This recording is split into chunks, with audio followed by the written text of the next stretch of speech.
esse é mais um saque. Vamos dar continuidade ao programa da semana passada que fala sobre o reflorestamento, essa necessidade que é uma necessidade legal, mas que pode trazer alguns benefícios também. E a gente nesse programa vai fazer uma experimentação aí de como é que pode ser realmente, na prática, fazer isso com um especialista dentro de um planejamento muito legal. Bom, estamos no nosso segundo programa aqui com o Dr. Ricardo Viani, professor da Universidade de São Carlos, do campus aqui de Araras. E a gente está num assunto muito bacana, né? Que no primeiro programa ele disse pra gente sobre vários aspectos da restauração de florestas.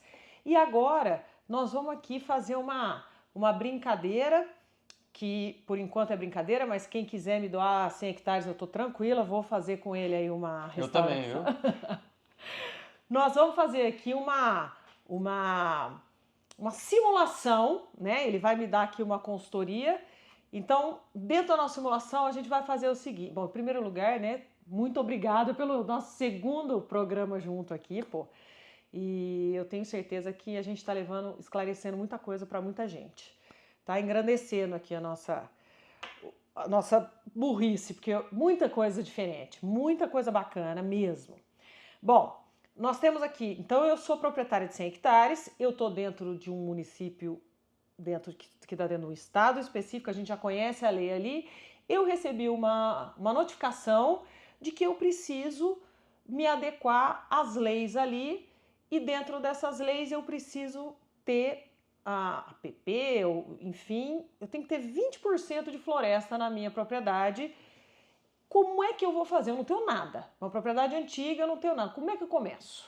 Eu acho que a primeira questão é que você teria que ter uma pessoa, um técnico, que fizesse o mapeamento dessas áreas que são protegidas por lei. Então você precisaria saber exatamente onde estão essas áreas, né? Delimitar essas áreas, para saber... Esse é o primeiro passo para a gente avançar com a proposição de uma técnica de restauração. Deixa eu fazer uma pergunta aqui. Pelo menos isso, eu, como produtora, tenho essa liberdade? Mais ou menos, porque quando a gente estiver falando de área de preservação permanente, não. Então, na área de preservação permanente, existe na lei onde isso é determinado, né? Por exemplo, em torno de nascente, margem de curso d'água, em alguns casos, lagos, né? Agora, se for área de reserva legal, aí sim, né? O proprietário rural ele é livre para escolher dentro da propriedade onde ele vai alocar a reserva legal dele. Ah, então isso já é uma coisa importante. Quer dizer, eu sou livre mais ou menos dentro do que tem dentro da minha propriedade. Bom. Lembrando um detalhe, hoje, né, com a lei atual, a gente pode contabilizar as áreas de reserva legal dentro da PP. Então, vamos supor que desses 20 hectares, né, eu posso contabilizar, vamos supor que teria 20%, né, você está falando. Se eu já tenho 10 na minha PP, né, e eu precisaria de 20 para a reserva legal, esses 10 da PP já estão contando nesses 20 que eu tenho que ter da reserva legal. Me ajuda. Qual que é a diferença da reserva legal para a APP? Vamos lá. É isso que eu tentei explicar, né? A área de preservação permanente é algo que independe da área da propriedade. É definido na lei como no entorno de nascente, à margem do curso d'água, às vezes ao redor de lagos. E isso independe do tamanho da propriedade, independe da região que essa propriedade estiver. Se for pequeno, médio ou grande, isso tem que ser preservado. Isso. Ponto. E a largura dessa APP, por exemplo, na margem de curso d'água, vai variar em função da largura do rio. Tá? Essa é uma coisa. Vamos lá. A segunda coisa é a reserva legal, que é um percentual fixo de vegetação nativa que tem que ser mantida nas propriedades rurais. Só que esse percentual vai variar de bioma para bioma e do tamanho da propriedade. Propriedades que têm até 4 módulos fiscais não precisam atingir esse limiar que a lei coloca. Então vamos pensar Mata Atlântica, né? Mata Atlântica é 20% para as propriedades que têm mais do que 4 módulos fiscais. Aí você vai me perguntar, o que é um módulo fiscal? O que é módulo fiscal? Então, o módulo fiscal é o tamanho mínimo de uma propriedade para ela ser, em tese, viável economicamente em cada município. Entendi. Isso é definido no âmbito federal, cada município tem um tamanho de módulo fiscal. Então, isso bagunça um pouco as continhas mas aí. Tá legal. Vamos voltar aqui pro meu para minha propriedade. Eu vou ter que fazer, tá? Então, vamos lá, doutor Ricardo, eu vou ter que fazer. Como é que eu começo? Nós já determinamos quais as áreas, tá? Então, a gente, dentro dessas áreas, precisamos fazer o quê? Começar... vamos plantar qualquer coisa? Como é que é? Então, antes de plantar, eu acho que a primeira medida, se isso for possível, né, se isso não for uma demanda urgente de, sei lá, de uma multa, de uma autuação, eu diria que a primeira medida é isolar aquela área, né, deixá-la parada por 1, 2, até 3 anos. Por quê? Porque aí a gente pode avaliar a capacidade daquela área de se autorrecuperar, né? Quando a gente para de cultivar, retira o gado que ali estava, pode ser que em 2, 3 anos as árvores voltem a crescer naturalmente lá. Então, se possível, se puder esperar esse 1, 2, 3 anos, bacana, porque a gente pode avaliar essa capacidade da própria natureza desempenhar esse papel para nós. Porque se isso for possível, mais barato vai ficar para frente. Mas vamos dizer que não é possível. É bem provável que não seja possível em boa parte das regiões agrícolas. De novo, falando da Mata Atlântica, né, a gente tem regiões que são usadas para agricultura há séculos, então esse potencial de recuperação natural é muito baixo. Muito baixo. Se não for possível, aí eu acho que a gente tem que olhar para duas coisas. A paisagem. Por que a paisagem? Porque no entorno a gente pode ter florestas conservadas, perto, né? Pode ser que ao lado dessa área tenha uma floresta conservada e isso nos ajuda, porque a gente vai precisar que sementes dessa floresta depois colonizem a nossa área. E a gente olha para o nosso sítio de restauração, para a área onde a gente vai precisar restaurar, para ver se é uma área com solo degradado, com solo compactado, se tem lá plantas invasoras, principalmente capins, né, colonião, braquiária, porque esses capins, por exemplo, dificultam a restauração. Então acho que a gente tem que olhar para essas duas coisas para daí pensar melhor como selecionar e arranjar as espécies de árvores que a gente vai plantar nessa área. Então a gente vai pensar nas espécies com tudo isso. E aí eu gostaria de entender assim, quantas espécies eu posso plantar ou devo plantar? Ou não, é uma coisa... Depende da floresta que tiver perto. Como é que é isso? E essa é uma discussão que dá pano para manga. O que eu digo, a gente tem na Mata Atlântica, eu estou falando mais de Mata Atlântica, que é onde eu tenho mais Mas ajuda bastante a gente a entender. Então vamos imaginar a Mata Atlântica. A gente tem 8.000 espécies de árvores diferentes na Mata Atlântica. Eu fiz um trabalho com uma aluna de doutorado que nós avaliamos plantios de árvores na Mata Atlântica e vimos que mais ou menos 400 dessas espécies são usualmente plantadas na restauração. Ou seja, a gente usa aí menos de 10% das... A gente tem 8.000 no Brasil. Desculpa, eu falei para a Mata Atlântica, mas é para o Brasil. Para a Mata Atlântica é quase 4.000. Então a gente usa menos de 20% do que existe na Mata Atlântica. Por que foram eleitas essas? E vamos lá. Então, elas foram eleitas porque é fácil de colher semente dessas espécies, porque elas são mais abundantes, então a gente acha elas mais fáceis, mas principalmente porque muitas dessas, elas crescem bem quando a gente planta. Então, acho que um mito que existe, que precisa ser olhado com calma, é que não é porque é uma árvore nativa que eu devo plantá-la na restauração. Eu acho que a gente tem que usar o conhecimento que a gente tem para selecionar as árvores que são mais apropriadas para a restauração. E aí você vai me perguntar, quais são as árvores apropriadas para a restauração florestal? Eu enxergo a restauração como um processo com duas etapas. Primeiro, a gente planta árvores para criar uma cobertura do solo com copa de árvore. Se a gente olhar para uma floresta, a gente sempre vai ver copa de árvore recobrindo o solo. Essa é a nossa primeira missão quando a gente planta árvores para fins de restaurar uma floresta. E a segunda é fazer com que aquela floresta seja sustentável no tempo. Eu não quero daqui 5 anos ter que voltar lá e plantar de novo, né? Então eu preciso criar uma floresta que seja capaz de se autorregenerar. Como isso vai acontecer? Com a chegada de sementes de outras áreas da paisagem, por isso que eu disse que é importante olhar a paisagem, que vão colonizar a minha área, vão crescer debaixo daquelas árvores que eu plantei. Então, acho que todo mundo entende que algumas árvores vão crescer mais rápido que outras, então eu preciso selecionar essas para rapidamente recobrir a área. Porque a ansiedade e a lei, o tempo ruge, a Sapucaí é grande, E né? o custo, Lembra? por que o custo também tem a ver com isso? A gente está fazendo isso em áreas que vão ter colonião, vão ter braquiária.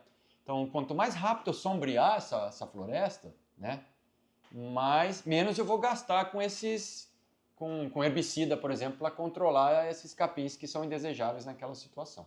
Tá? Então, a gente busca selecionar espécies que contribuem com essas duas etapas. Então, espécies que crescem rápido, que têm uma boa sombra, espécies que produzem frutos que atraem a avifauna, que atraem a fauna silvestre. E deixa eu te perguntar uma coisa. E nessa primeira fase, que primeiro nós vamos então selecionar, enfim, ou plantar as árvores que vão fazer essa sombreamento do solo, elas também não deveriam crescer só na sombra? Boa pergunta também. É que nessa primeira fase, o que a gente acaba selecionando normalmente? Espécies que são as pioneiras na floresta. Que são espécies que, na condição natural da floresta, elas crescem a pleno sol. Agora, se a gente tiver inserindo espécies que não são pioneiras na floresta, né, normalmente na natureza elas crescem num ambiente mais sombreado. Então, posso dar o exemplo aqui da peroba rosa, que é uma árvore famosa na região onde eu cresci, norte do Paraná.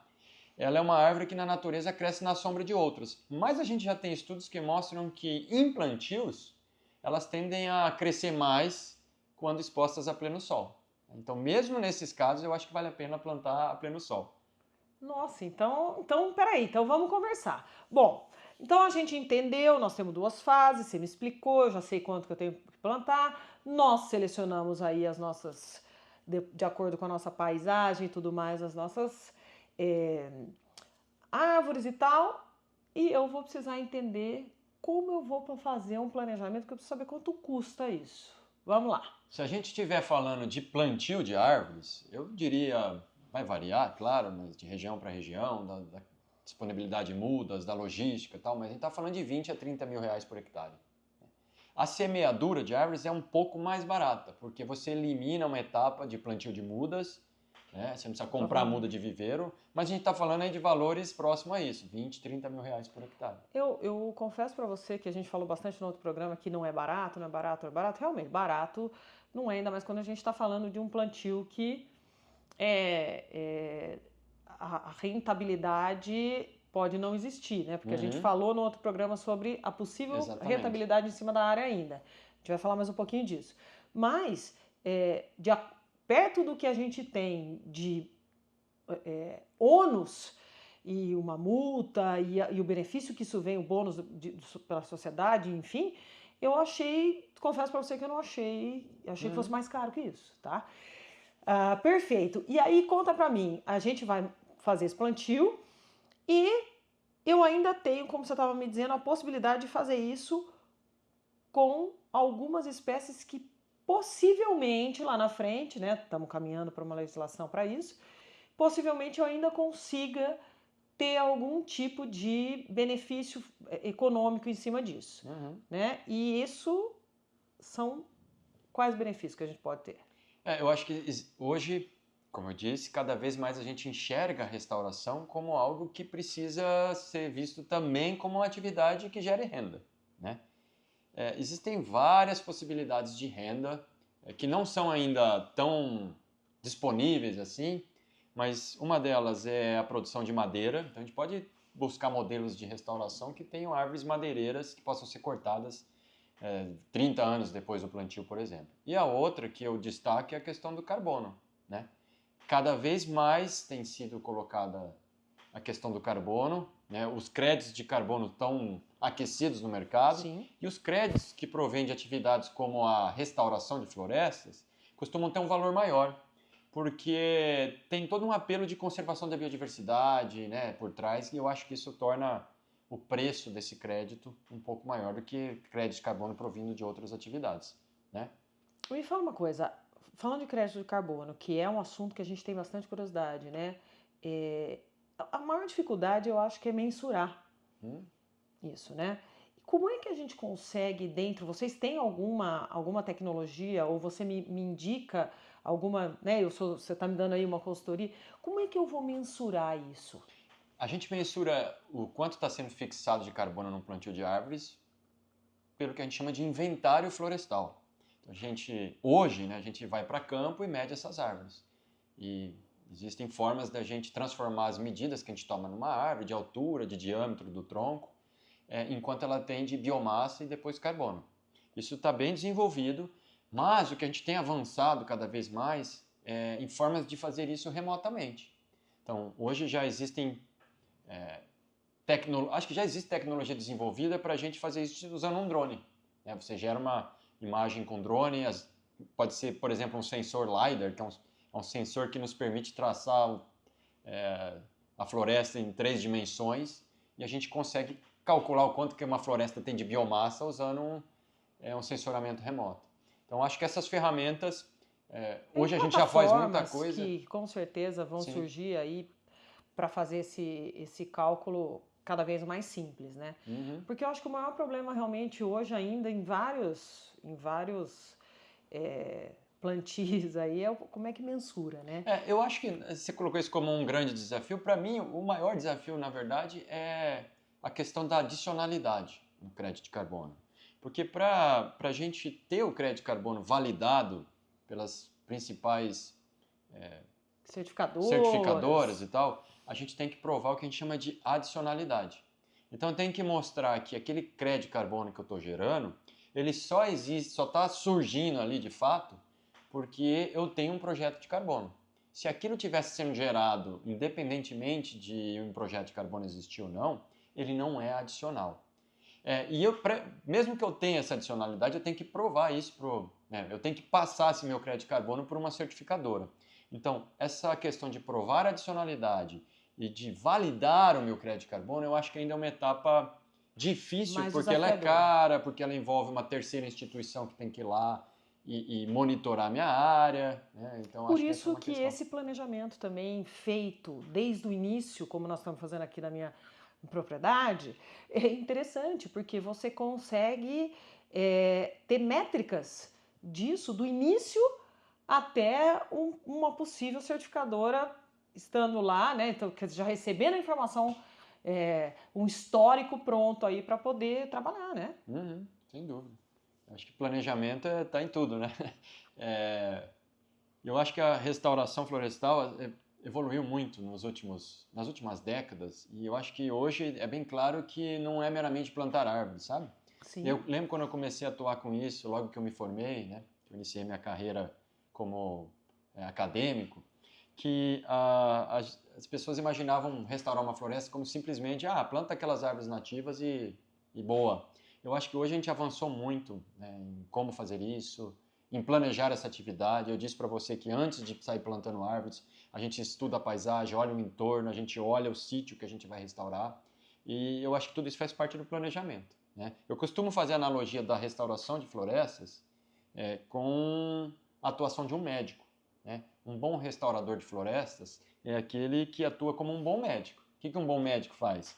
Ele pede para você fazer alguns exames, ele conversa contigo, ele te pergunta uma série de coisas da sua alimentação, dos seus hábitos. Histórico. Aí você chega lá, faz uma segunda consulta, ele olha os seus resultados do exame e aí ele prescreve uma técnica com base nos resultados do seu exame. E depois o bom médico, ele vai falar, você volta daqui 2, 3 meses, eu vou reavaliá-la. Para restaurar florestas é o mesmo princípio. Você faz um diagnóstico, você escolhe uma técnica, você escolhe as espécies certas de árvore de acordo com esse diagnóstico e você tem que monitorar aquilo para saber se você fez o procedimento correto, se você adotou a técnica correta ou não. Perfeito. Contratado. Muito obrigada. Bom, então, para a gente finalizar esse bate-papo, eu falei no outro programa e vou falar hoje de novo. Gente, nós temos aqui um professor, doutor, poeta e escritor que está com esse livro As Árvores e a Música Brasileira, Ricardo Augusto Gorni Vianney. Eu amei essa ideia e falar de novo do livro. Fala de novo que nós vamos sair daqui desses episódios com um patrocinador. Eu falei que eu entro junto, hein?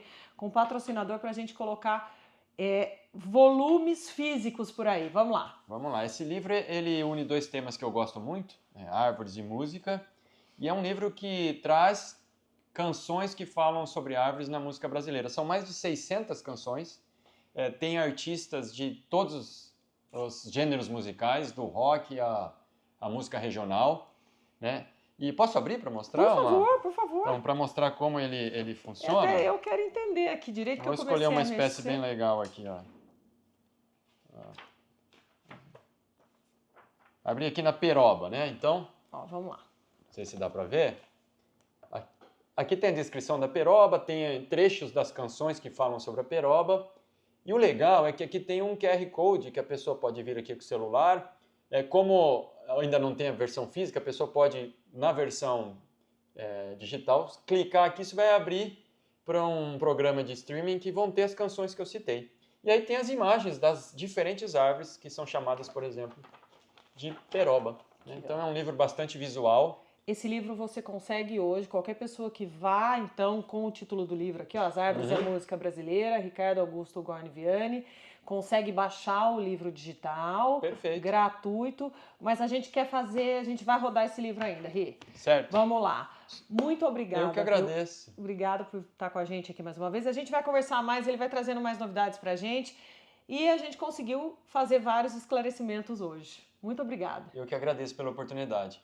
E assim a gente termina esse assunto super interessante aqui pelo SAC. Espero vocês na próxima segunda-feira, às 15h.